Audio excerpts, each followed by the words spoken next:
TV trash. It's time for another Patreon-sponsored review, although this is one I'm thinking quite a few of you have thought I should have gotten to by now. The fantasy of wanting to live in the world of the games we play is one we have dreamed of since the beginning, and it's one that television and other outlets have often showcased, though usually in a be careful what you wish for scenario. This can be traced back at least to the Dungeons & Dragons cartoon I reviewed a while back, and maybe even to the creations of Sid and Marty Krofft. Eventually, this moved into stories about being pulled into the world of video games. Perhaps most notably, the Captain N series that has become rather infamous as the years went on, especially among the internet reviewer community. But while Captain N has mostly been remembered since for butchering the personas of many popular video game characters of the time,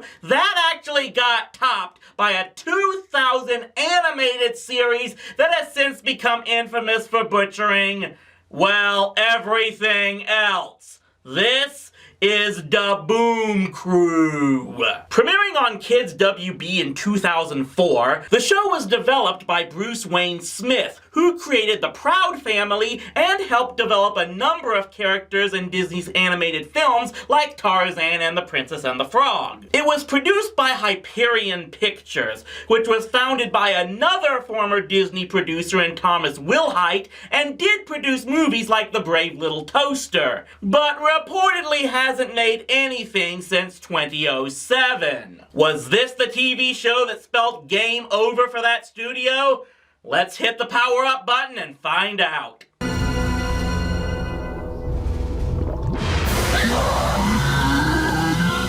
Show me what you got. Yeah, take that. Holla!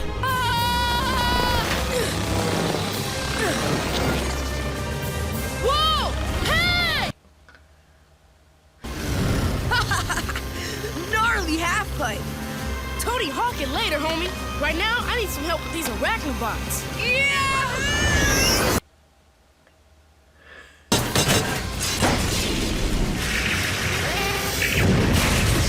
What the frack is going on? Okay, breathe.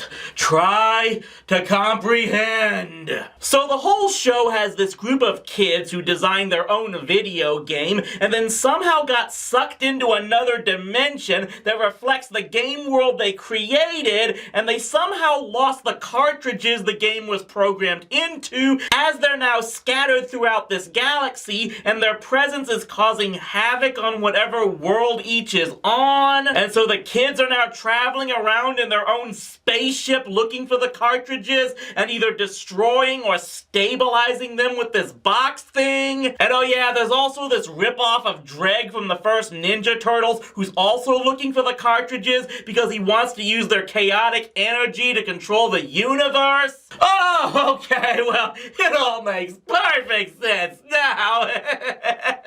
It doesn't make any sense. Basically, every episode involves these kids landing on a new world searching for a cartridge and usually finding some new creature that either turns out to be an ally or an enemy or something in between there. And of course, they're in a race to get the cartridges with the minions of Mr. Spacelord that are always sent after them, including this guy who's pretty much a cross between Starscream and Eddie Guerrero. So what's up, Headlock?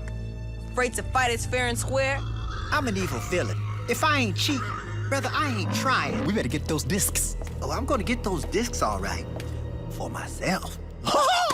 So just what made this show so despised? Well, probably the first thing is that every single element of this show was clearly taken from someplace else. Yes, I know everything is basically an adaptation of something else. There are only 7 stories in the world. Even Shakespeare wasn't original, yada yada yada. But the copycats in this show are just so blatant. Watching just the first 5 minutes of the first episode, I found the entire basis of the show to be a ripoff of the D&D cartoon Captain N and the Power Team combined. And apparently I didn't even scratch the surface as to how much else there is, because from what I hear, the show ripped off cartoons that I didn't even watch myself. No, I never watched Samurai Jack. I know how much geek cred I'm giving up by saying that. This first episode alone takes so many elements from Star Wars and not all of the good things. This creature right here?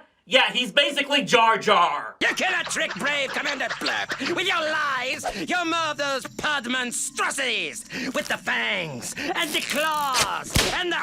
You need a timeout. Did the writers read any Star Wars forum put up after 1999? Of course, the kids each have their own weapon like they're some superhero ninja team, and they all suck. Including this one that just has a toy lightsaber, and he actually expects it to work against these real live alien monsters. Again?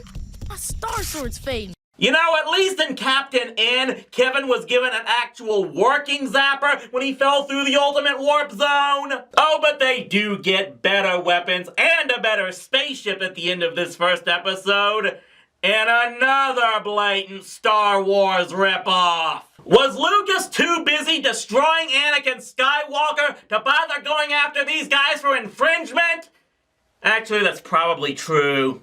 Are the next episodes any better? Well... The Great Protector was the savior of our planet. But the Protector has grown angry and refuses to help us now. That is why we must appease him with this humble offering. Really? You're really ripping off the South Park episode that ripped off Lord of the Flies? And in this episode, they meet an Alien Valley girl. Someone just pour bleach into my ears right now. Oh, and she turns out to be a changeling who's the older sister of Mr. Mustache.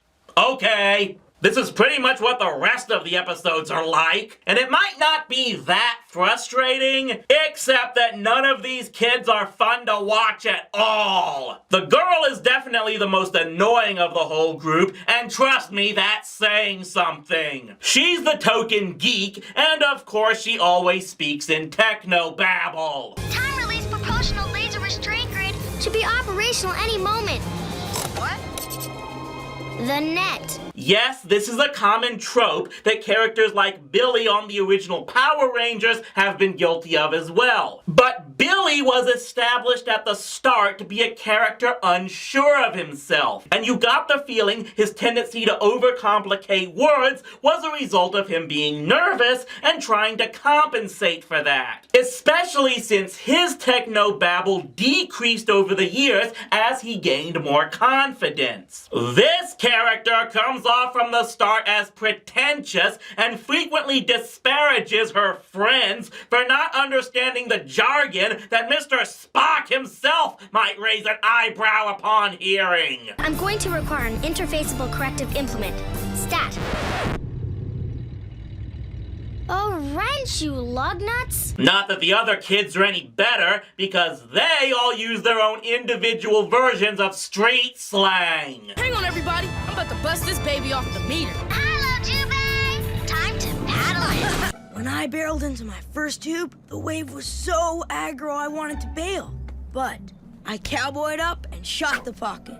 What I'm trying to say is, sometimes you just gotta surf on. It's like listening to bickering members of the UN with no translator available. Now, believe it or not, of all the things that are annoying about this show to others, what's most annoying to me is that the reason everything is annoying could have been easily avoided without changing too much about the basic plot. As frustrating as everything being a ripoff of something else can be, it actually makes sense within the context of the show. It's about another dimension, supposedly based on a homemade video game created by a bunch of kids. It's actually logical that they would take a bunch of concepts from things they've seen before and use them to create their own game world. I I could even forgive the fact that they're using cartridges when optical discs were already in use by the time this show came out, because they obviously wouldn't have the budget or technology to use such discs and would have to work with whatever they had. Even the biggest hole in the entire show could have been dealt with. That being the fact that these kids seem to know nothing about the world they're trapped in or what or where anything is, despite the fact that they were supposed to have created the world themselves. Remember the Battletoads comic I brought up in my review of the Battletoads cartoon that Nintendo Power made to explain the origins for the actual Battletoads video game? Something similar to that could have worked here. They could have revealed that by creating their own video game, the kids ended up creating a gateway in between the two worlds, only to discover that the actual world is only similar to their game world, but not completely the same, forcing them to have to deal with the differences between this world and their game world that they did not anticipate. This show needed a true pilot episode, maybe more than any other show I've ever reviewed. And there's even less of an excuse to not have one, because it's clear the first episode was supposed to function like a pilot, since that's where they get their new spaceship and new weapons at the end. How did they get the first ship?